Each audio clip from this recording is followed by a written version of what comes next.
Au lendemain de la vague d'attentats de 2015, l'État a considéré que les processus de radicalisation devaient constituer une politique publique à part entière. Il a donc été décidé d'organiser, et c'est ce que nous faisons depuis des années, des sessions de formation de 2 jours. Donc l'idée, c'est de pouvoir faire en sorte qu'on puisse constituer un réseau à l'échelle nationale de tous les acteurs, à l'échelon territorial, à l'échelon national, permettant d'être en mesure d'assurer la détection de personnes potentiellement radicalisées et bien évidemment derrière d'assurer un suivi qui doit être à la hauteur des enjeux qui sont ceux de la radicalisation.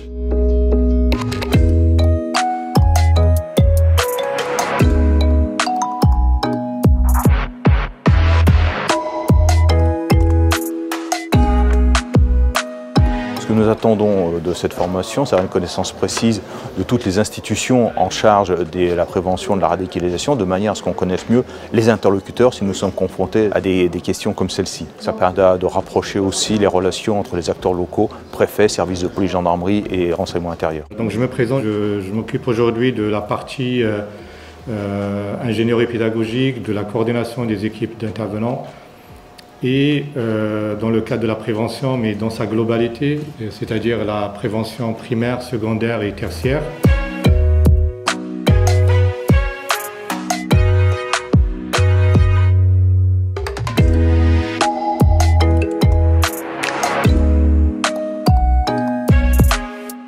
Je reçois quasiment quotidiennement, soit des familles, soit des enfants.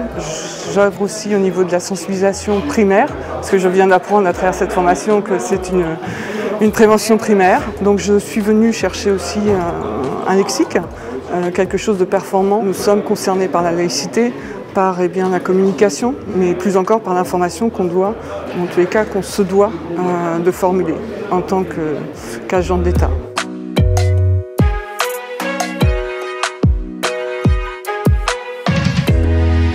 Ce réseau permet d'assurer un suivi en continu de ces questions-là et de faire en sorte que les acteurs de terrain, encore une fois, soient les plus à même de détecter et d'assurer un suivi de ces personnes radicalisées. L'objectif est d'élargir aussi ces formations.